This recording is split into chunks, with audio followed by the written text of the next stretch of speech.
नमस्कार दोस्तों, आप सभी मित्रों का फिर से हमारे YouTube channel DK Saini study point में आपका स्वागत है। जैसा कि दोस्तों आपको पता होगा कि हम कक्षा 6 से लेकर कक्षा 10वीं तक की गणित और विज्ञान यहाँ पर YouTube पर हम पढ़ाते हैं और उनके नोट्सों की जो PDF है वो हमारे YouTube channel DK Saini study point के माध्यम से ही टेलीग्राम चैनल पर डाली जाती है। तो टेलीग्राम चैनल पर भी आप हमारा DK सैनी स्टडी पॉइंट जो टेलीग्राम चैनल है उसको आप ज्वाइन करें। जो भी मैं यहाँ पर कुछ पढ़ाऊँगा उनकी सभी की फ़ोटो PDF के रूप में आपको उस टेलीग्राम चैनल पर मिल जाएगी। तो दोस्तों आज की इस वीडियो में हम स्टार्ट कर रहे हैं कक्षा 9वीं की गणित की जो प्रश्नावली 1 है उसको। प्रश्नावली 1 के अंदर जो संख्याएँ हैं उनके बारे में हम यहाँ पर पढ़ने वाले हैं, क्योंकि हमारा जो चैप्टर 1 है प्रश्नावली 1 है वो उसका नाम है संख्या पद्धति। तो संख्या पद्धति के अंदर हम बहुत सारी संख्याएं यहाँ पर पढ़ने वाले हैं और इस चैप्टर के अंदर इसके अंदर जो 1.1 जो प्रश्नावली है उसके अंदर जो क्वेश्चन सॉल्व होंगे वो इस बेसिक के आधार पर जो मैं यहाँ पर पढ़ाने वाला हूँ उनके आधार पर ही जो क्वेश्चन सॉल्व हैं वो होने वाले हैं। तो दोस्तों बिना टाइम वेस्ट किए करते हैं वीडियो को स्टार्ट। और जो भी हमारे चैनल पर नए हैं या इस वीडियो को पहली बार देख रहे हैं तो हमारे चैनल से डायरेक्ट जुड़ने के लिए आप चैनल को सब्सक्राइब जरूर कर लें, साथ में नोटिफिकेशन बेल को ऑन जरूर कर लें। चलिए दोस्तों करते हैं वीडियो को स्टार्ट। कक्षा 9 की गणित चैप्टर 1 संख्या पद्धति। संख्या पद्धति के अंदर हम बहुत सारी संख्याएं पढ़ेंगे। सबसे पहले नंबर की जो संख्या आती है उसका नाम है प्राकृत संख्या। कौन सी संख्या है वो? प्राकृत संख्या। इस प्राकृत संख्या को अंग्रेजी में नेचुरल नंबर के नाम से जानते हैं, इसलिए नेचुरल नंबर होने की वजह से इसका जो शुरू का अक्षर है कैपिटल N, इससे प्राकृत संख्याओं को प्रदर्शित किया जाता है। तो जो प्राकृतिक संख्याएं होती हैं या प्राकृत संख्याएं होती हैं उनको अंग्रेजी वर्णमाला के अक्षर N से व्यक्त किया जाता है। अब इसकी डेफिनेशन क्या होगी तो मैं आपको बता दूं, जो प्राकृत संख्या होती है ये 1 से स्टार्ट होती है और अनंत तक चलती रहती है। जी हाँ दोस्तों, 1 से स्टार्ट होती है और ये अनंत तक चलती रहती है इस तरीके से। तो वे संख्याएं जो 1 से शुरू होकर अनंत तक चलती है या वे संख्याएं जो 1 से प्रारंभ होती है और अनंत तक लगातार चलती रहती है, उन संख्याओं को प्राकृतिक संख्याएं कहा जाता है। ये इसकी हो गई परिभाषा। लेकिन जो प्रश्नावली 1 पॉइंट है इसके अंदर हमारे कुछ क्वेश्चन हैं सत्य असत्य वाले। उसके अंदर आपको पता होना चाहिए कि जो प्राकृत संख्याएं हैं ये तो आपने पता कर लिया कि 1 से शुरू होती है और अनंत तक चलती हैं, लेकिन 1, 2, 3, 4 के अलावा भिन्न के रूप में कोई संख्या नहीं होनी चाहिए, ना ही कोई दशमलव के रूप में संख्या होनी चाहिए। अगर भिन्न या दशमलव के रूप में कोई संख्या है तो वो प्राकृत संख्या नहीं होगी। इसी तरीके से इसके आगे की जो मैं संख्या लिखने वाला हूँ पूर्ण संख्या और पूर्णांक संख्या, उसी में भी यही होने वाला है। यदि भिन्न के रूप में या दशमलव के रूप में कोई संख्या दे दी जाए तो वो ना तो प्राकृत संख्या होगी, ना पूर्ण संख्या होगी, ना ही फिर वो कौन सी संख्या होगी, ना ही फिर वो पूर्णांक संख्या होगी। तो ये आपको ध्यान रखना है। देखिए यहाँ पर हमने प्राकृत संख्या की डेफिनेशन यहाँ पर पढ़ ली है। वे संख्याएं जो 1 से शुरू होती है और अनंत तक चलती रहती हैं उन संख्याओं को प्राकृत संख्या के नाम से जानते हैं। अब हम सेकंड नंबर की पढ़ेंगे पूर्ण संख्या। कौन सी पढ़ेंगे हम? पूर्ण संख्या। पूर्ण संख्या को अंग्रेजी वर्णमाला के अक्षर W से व्यक्त किया जाता है। पूर्ण संख्याओं को अंग्रेजी वर्णमाला के अक्षर W से प्रदर्शित किया जाता है। इसे W से प्रदर्शित क्यों करते हैं? क्योंकि पूर्ण संख्या को अंग्रेजी में इस नाम से जाना जाता है, होल नंबर। किस नाम से जाना जाता है? होल नंबर के नाम से जाना जाता है। इसलिए होल नंबर पूर्ण संख्या की इंग्लिश है, इसलिए जो शुरू का W है उससे इसको हम व्यक्त करेंगे। अब बात करते हैं कि पूर्ण संख्या की परिभाषा क्या होगी। तो पूर्ण संख्या की परिभाषा होगी वे संख्याएं जो 0 से शुरू होती है, वे संख्याएं जो 0 से प्रारंभ होती है और अनंत तक चलती रहती हैं। वे संख्याएं जो 0 से प्रारंभ होती है और लगातार अनंत तक चलती रहती है, उन संख्याओं को पूर्ण संख्या के नाम से जाना जाता है। हमने प्राकृत संख्या पढ़ी जो 1 से स्टार्ट होती है और अनंत तक चलती है। सेकंड नंबर पे हमने पढ़ी पूर्ण संख्या वे होती हैं जो 0 से स्टार्ट होती है और अनंत तक चलती रहती हैं। इन संख्याओं को, जो पूर्ण संख्या है उसको W से प्रदर्शित किया जाता है और प्राकृत संख्याओं को N से प्रदर्शित किया जाता है। ये हमने दो परिभाषाएं यहाँ पर पढ़ ली। नेक्स्ट तीसरे नंबर की जो परिभाषा है उसका नाम है पूर्णांक संख्या। कौन सी संख्या है? पूर्णांक संख्या।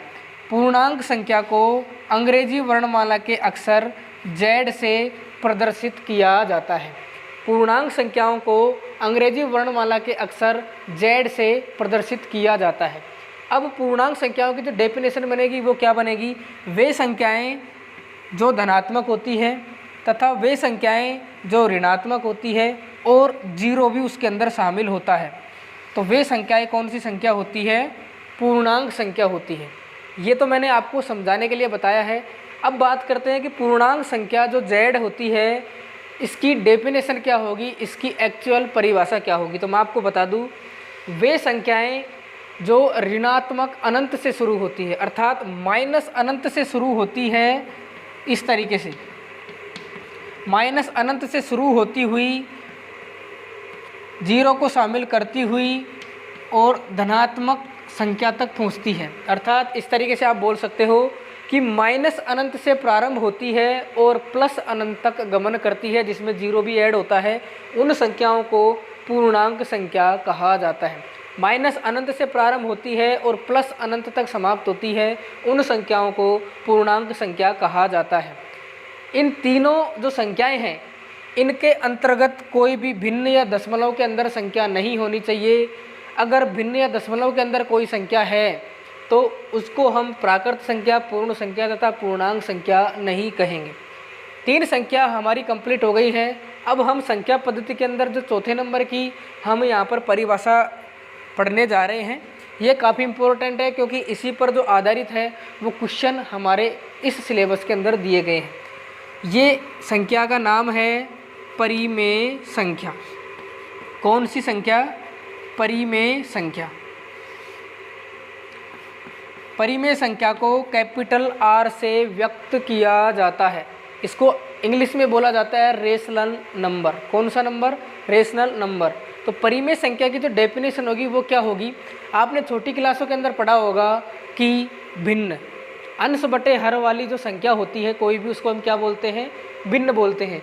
लेकिन दोस्तों यहाँ पर जो क्लास 9वीं है इसके अंदर हम परिमेय संख्या की जो परिभाषा बनाएंगे वो भी बटे वाली ही संख्या होगी। कैसी होगी मैं आपको दिखा देता हूँ। देखिए, परिमेय संख्या की डेफिनेशन होगी जिन संख्याओं को, यहाँ पर मैं एक बार डेफिनेशन लिख देता हूँ, जिन संख्याओं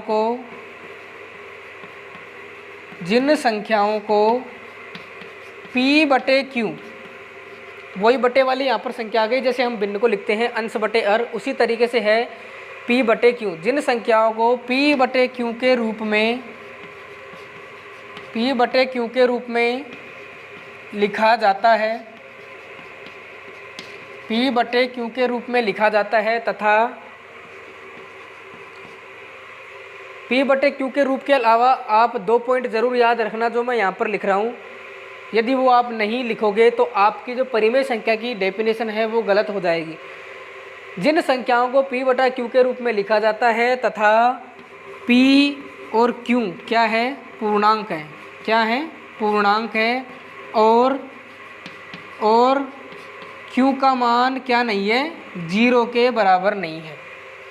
या इसको ऐसे बोले तो Q is not equal to 0। जिन संख्याओं को P बटे Q के रूप में लिखा जाता है तथा P और Q क्या है?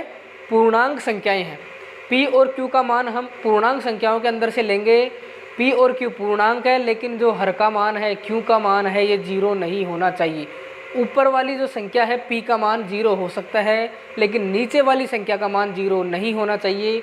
उन संख्याओं को परिमेय संख्या कहा जाता है। तो आप यहाँ पर लिख सकते हैं परिमेय संख्या कहलाती है। परिमेय संख्या कहलाती है। आप इसकी परिभाषा इस तरीके से नोट कर सकते हैं। अब परिमेय संख्या की परिभाषा आपने देख ली कि जिन संख्याओं को P बटे Q के रूप में व्यक्त कर दें, और P और Q हमको लेना है पूर्णांक संख्याओं में से, लेकिन नीचे का मान अर्थात Q का जो मान है वो 0 नहीं होना चाहिए। तो ऐसी कौन कौन सी संख्याएं हो सकती है? जैसे मैं एग्जाम्पल के लिए आपको बता देता हूँ। जैसे -1/2, 3/5, 7/2 इत्यादि। आप कोई सी भी बटे वाली संख्या यहाँ पर लिख सकते हैं। तो दोस्तों, जिन संख्याओं को p/q के रूप में लिखा जाता है तथा p व q पूर्णांक है और q is not equal to 0 है, उन संख्याओं को परिमेय संख्याएं कहा जाता है। तो आप इसे अपनी नोटबुक में नोट कर सकते हो। आगे एक संख्या और है अपरिमेय संख्या, उसको मैं बताऊंगा, उसका इम्पोर्टेंट रोल है इस प्रश्नावली के अंदर। वैसे तो 500 जो संख्याएं हैं उनका इम्पोर्टेंट रोल है, आप एक बार इन्हें उतारिए। तो दोस्तों, हमने 4 प्रकार की जो संख्याएं हैं इस वीडियो के अंदर देख ली है। आगे हम अपरिमेय संख्या की बात करेंगे, साथ में 2 परिमेय संख्याओं के बीच में बहुत सारी परिमेय संख्या होती है। तो 2 परिमेय संख्याओं के मध्य में आपसे जो क्वेश्चन किया जाएगा वो इस तरीके से किया जाएगा। 2 परिमेय संख्या आपको दे दी जाएगी और क्वेश्चन कहेगा कि इन 2 परिमेय संख्याओं के बीच में कोई 3 परिमेय संख्याएं ज्ञात करो। इस तरीके के जो क्वेश्चन हैं आपकी प्रश्नावली के अंदर हैं, तो हम उन्हें कैसे ज्ञात करेंगे, उसके लिए एक फॉर्मूला है और एक संख्या हमारी बच गई है जिसका नाम है अपरिमेय संख्या। अपरिमेय संख्या, इसको हम अंग्रेजी वर्णमाला के अक्षर S से व्यक्त करते हैं। अपरिमेय संख्या को S से प्रदर्शित किया जाता है। अब इसकी परिभाषा क्या होगी? परिमेय संख्या की जो हमने परिभाषा देखी थी उसके ठीक विपरीत इस अपरिमेय संख्या की परिभाषा होगी। मैं एक बार परिभाषा यहाँ पर लिख देता हूँ और उसके एग्जाम्पल यहाँ पर बता देता हूँ, और इसकी सेकंड जो परिभाषा है उसको आपको ध्यान में रखना है। इसकी जो फर्स्ट परिभाषा है वो तो सभी लिख देंगे, परिमेय संख्या की जो परिभाषा है उसकी ठीक विपरीत यहाँ पर लिखनी है। जैसे मैं एक बार लिख के बता देता हूँ कि जिन संख्याओं को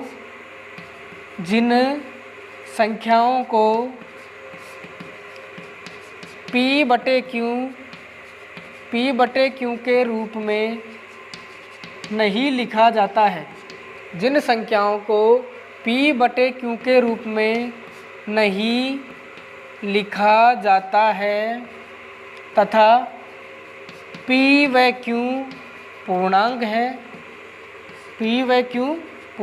है तथा q का मान यहाँ पर भी 0 नहीं है, तो उन संख्याओं को हम क्या बोलेंगे? अपरिमेय संख्या। क्या बोलेंगे हम? अपरिमेय संख्या। अपरिमेय संख्या की डेफिनेशन हो गई, जिन संख्याओं को p/q के रूप में हम नहीं लिख सकते और p व q आपको पूर्णांक संख्याओं में से लेना है और q का मान भी 0 नहीं होना चाहिए, उन संख्याओं को हम अपरिमेय संख्या कहेंगे। जैसे एग्जाम्पल के लिए मैं आपको बता दूं, यहाँ पर देखिए एग्जाम्पल इसके इम्पोर्टेंट है। जैसे माइनस का √2, √3, 2 + √3, या फिर इस तरीके से आ जाए कोई 5 + 2 √3। इस तरीके से एग्जाम्पल है, वो यदि आपको देखने को मिले तो ऐसी संख्याओं को हम अपरिमेय संख्याएं कहेंगे। आपकी प्रश्नावली के अंदर 2 जगह परिमेय और अपरिमेय संख्याएं छांटिए, इस तरीके का क्वेश्चन वहाँ पर दिया गया है। तो यदि आपको परिमेय संख्या की डेफिनेशन पता है या अपरिमेय संख्या की डेफिनेशन आपको पता है तो आप बड़ी आसानी से परिमेय संख्या और अपरिमेय संख्या में भेद कर सकते हो। परिमेय संख्या और अपरिमेय संख्या आप आसानी से बता सकते हो। अब मैंने कहा था कि इसकी जो सेकंड डेफिनेशन है वो आपको यहाँ पर याद रखनी है, तो मैं यहाँ पर आपको समझाने के लिए लिख देता हूँ। जो अपरिमेय संख्या की सेकंड परिभाषा बनेगी वो बनेगी, यदि वर्गमूल के चिन्ह के अंदर यदि कोई अभाज्य संख्या आपको मिल जाए, कौन सी संख्या मिल जाए? अभाज्य संख्या आपको देखने को मिल जाए, तो ऐसी संख्या कौन सी संख्या हो जाएगी? अपरिमेय संख्या। कौन सी संख्या हो जाएगी? अपरिमेय संख्या। तो आपको केवल ये शॉर्ट तरीके से आप याद कर सकते हैं इसको। यदि वर्गमूल के चिन्ह के अंदर आपको कोई अभाज्य संख्या देखने को मिल जाए तो ऐसी संख्याओं को हम अपरिमेय संख्या कहेंगे। तो आपको अभाज्य संख्या पता होगी। अभाज्य संख्या की परिभाषा होती है कि ऐसी संख्या जिसमें किसी और का भाग नहीं जाए। जैसे जो 2 है, इस 2 के अंदर किसी और संख्या का भाग जाता है या नहीं जाता है? इसके अंदर केवल 2 का भाग जाता है और 1 का जाता है। बस 2 ही गुणनखंड होते हैं, एक तो सम संख्या ही होती है और एक केवल 1 होता है। जैसे कोई संख्या आपने 15 ले ली, इस 15 के अंदर भाग जाता है, एक तो 1 का भाग जाता है, 1 इसका भाग जाता है, 3 का भाग जाता है, 1 इसमें भाग जाता है 5 का, और इसमें जाता है किसका भाग? 15 का। तो इसके इतने सारे गुणनखंड प्राप्त हो गए। तो ये कौन सी संख्या है? ये भाज्य संख्या है, ये भाज्य संख्या है। कौन सी संख्या है? भाज्य संख्या है। लेकिन जिसके केवल 2 ही गुणनखंड बने, या तो जो संख्या है उस संख्या का स्वयं का भाग जाए या फिर संख्या 1 का भाग जाए, तो ऐसी संख्याओं को हम अभाज्य संख्या कहेंगे। क्या कहेंगे? अभाज्य संख्या। और जिसके 2 से अधिक गुणनखंड है, अर्थात स्वयं संख्या और 1 के अतिरिक्त यदि गुणनखंड है, तो उन संख्याओं को हम भाज्य संख्याएं कहेंगे। तो आपको ये ध्यान रखना है, जैसे यहाँ पर हमने एग्जाम्पल लिखे हैं, सब में या तो 2 आ रहा है या 3 आ रहा है, 5, 7, 11 इस तरीके की संख्याएं लीजिए जिसमें किसी अन्य संख्या का भाग नहीं जाए, केवल उसी संख्या का उसमें भाग जाना चाहिए। तो ऐसी संख्याओं को अभाज्य संख्या के नाम से जाना जाता है। यदि वर्गमूल के अंदर अभाज्य संख्या आपको मिल जाए तो वो संख्याएं होंगी अपरिमेय संख्याएं। तो यहाँ पर हमने 5 जो संख्या पद्धति के अंदर 5 हमने डेफिनेशन देख ली है संख्या की। सबसे प्रथम नंबर की हमने देखी थी प्राकृत संख्या, सेकंड नंबर की देखी थी हमने पूर्ण संख्या, थर्ड नंबर पर देखी पूर्णांक संख्या, चौथे नंबर पर हमने देखी परिमेय संख्या और 5वें नंबर पर हमने देखी अपरिमेय संख्या। तो इनकी डेफिनेशन, इनके एग्जाम्पल मैंने यहाँ पर आपको बता दिए हैं। अब बात करते हैं फॉर्मूले की, जो कि प्रश्नावली के अंदर काम आने वाला है। ये फॉर्मूला कौन सा है? 2 परिमेय संख्याओं के बीच में जितनी भी आपसे परिमेय संख्या ज्ञात करवाए वो आप इस फॉर्मूले की मदद से आसानी से ज्ञात कर सकते हैं। देखिए यहाँ पर जो हेडिंग आप लगा सकते हो, टॉपिक आप लिख सकते हो कि किन्हीं 2 परिमेय संख्याओं, किन्हीं 2 परिमेय संख्याओं के बीच अन्य परिमेय संख्या ज्ञात करना। अन्य परिमेय संख्या ज्ञात करना। तो हम किस प्रकार से ज्ञात करेंगे? देखिए ये आपका टॉपिक है, आप इसे साथ साथ में अपनी नोटबुक में भी नोट कर सकते हैं। यानी 2 परिमेय संख्या आपको दी हुई होगी, कोई सी भी परिमेय संख्या हो सकती है। उन 2 परिमेय संख्याओं के बीच में आपको जितने भी परिमेय संख्या ज्ञात करनी है आप इस सूत्र की मदद से ज्ञात कर सकते हो। तो वो सूत्र कौन सा है मैं आपको बता देता हूँ। तो जो सूत्र है वो इस तरीके से है, हम मान लेते हैं कि 2 परिमेय संख्या हमको इस तरीके से दी गई है। माना 2 परिमेय संख्या, माना 2 परिमेय संख्या कौन कौन सी हम मान लेते हैं? यहाँ पर हम मान लेते हैं कि A व B है। कौन सी है? A व B है।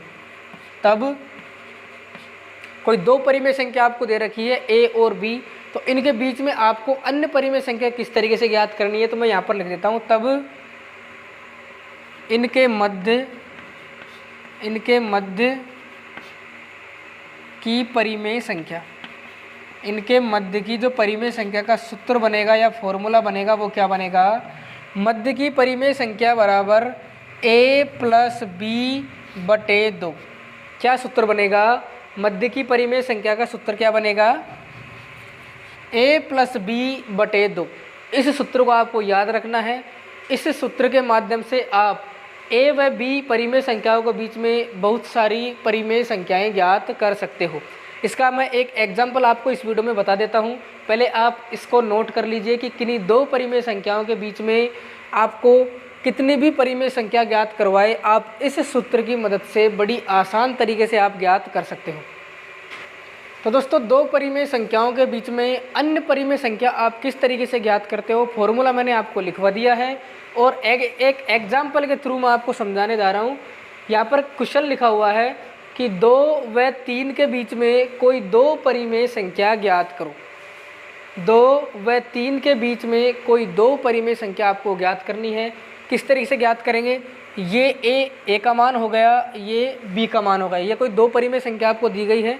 तो यहाँ पर हम इनके बीच में पहली परिमेय संख्या कैसे लिखेंगे? 2 व 3 के बीच की पहली परिमेय संख्या हम कैसे ज्ञात करेंगे? देखिए फॉर्मूला हम लगाएंगे। फॉर्मूला आता है A + B/2। हमने लिखा था A + B/2। तो यहाँ पर A का मान कितना है? 2 और B का मान कितना है? 3। तो A का मान हो गया 2, B का मान हो गया 3। A + B/2 यहाँ पर आपको केवल जोड़ कर ही लिखना है। 3 में 2 जोड़ेंगे तो कितना आएगा 5, कितना आएगा 5/2। तो 2 व 3 के बीच में पहली परिमेय संख्या क्या हो गई 5/2। तो हमने पहली परिमेय संख्या यहाँ पर निकाल ली है। तो इनके बीच की अब दूसरी परिमेय संख्या कैसे निकालेंगे, पहले आप इस तरीके से समझने के लिए इस तरीके से लिख सकते हैं कि 2 और 3 के बीच में हमने जो पहली परिमेय संख्या निकाली है वो निकाली है 5/2। अब यहाँ पर 3 संख्या हो गई 1, 2 और 3। आप चाहें तो इसको और इसको लेकर हल कर सकते हो, या फिर आप चाहें तो इसको और इसको लेके हल कर सकते हो। तो यहाँ पर 2 कंडीशन बनती है, तो आप चाहें तो कोई सा भी यहाँ पर हल कर सकते हो। तो मैं यहाँ पर पहली और दूसरी ये 2 संख्याओं को लेकर इसको हल करूँगा। तो यहाँ पर लिखेंगे 2 व 5/2 के बीच में जो दूसरी परिमेय संख्या आएगी वो कैसी आएगी, देखिए दूसरी परिमेय संख्या। तो दूसरी परिमेय संख्या कैसे आएगी, 2 और 5/2 है, 5/2 है वो भी तो 3 के बीच की ही संख्या है। तो हमको 2 और 3 के बीच में ही निकालना है। तो यदि मैं इसके और इसके बीच में कोई संख्या निकालूंगा तो वो भी तो 2 और 3 के बीच में ही आएगी, 2 और 3 के बीच में आएगी। इसलिए मैं इसको और इसको लेकर यहाँ पर चल रहा हूँ। 2 व 5/2 के बीच की दूसरी परिमेय संख्या। तो ये ए का मान हो गया, ये हो गया बी का मान। तो यहाँ पर लिखेंगे 2 + 5/2 बटे a + b/2। ये हमने फॉर्मूले के अंदर मान रख दिया है। अब इसको कैसे सोल्व करेंगे, देखिए यहाँ पर आप एक मान सकते हो और इन दोनों का ले से लेकर हल किया जाता है। कैसे हल करते हैं इसको, ले से लेकर कैसे हल होगा, देखिए बराबर 2 और 1 का जो ले से आएगा इसके नीचे आप 1 मान सकते हो। 2 और 1 का ले से कितना आता है 2, कितना आता है 2, कितना आता है 2 बटे में 2 पहले से ही है। इसका और इसका ले से कितना आ गया 2। इसको सोल्व कैसे करेंगे, 1 का भाग 2 में देंगे, कितनी बार जाएगा 2 बार। 2 को 2 से मल्टीप्लाई करेंगे, कितना आएगा 4। इसी तरीके से 2 का भाग 2 में देंगे तो 1 बार जाएगा। 1 को 5 से मल्टीप्लाई करेंगे तो कितना आएगा 5। अब इसको हल करते हैं, कैसे हल करेंगे, 5 में 4 जोड़ेंगे हमारे पास आएगा 9, 2 पहले से ही है और बटे में कितना है 2। इसको कैसे सोल्व करते हैं, इसके नीचे 1 मान लेते हैं, ये ऊपर जाके गुणा हो जाएगा और ये इससे गुणा हो जाएगा। तो कैसे लिखेंगे इसको, 9/2 मल्टीप्लाई बाई 1/2। इसको हल करेंगे तो कितना आएगा हमारे पास 9/4।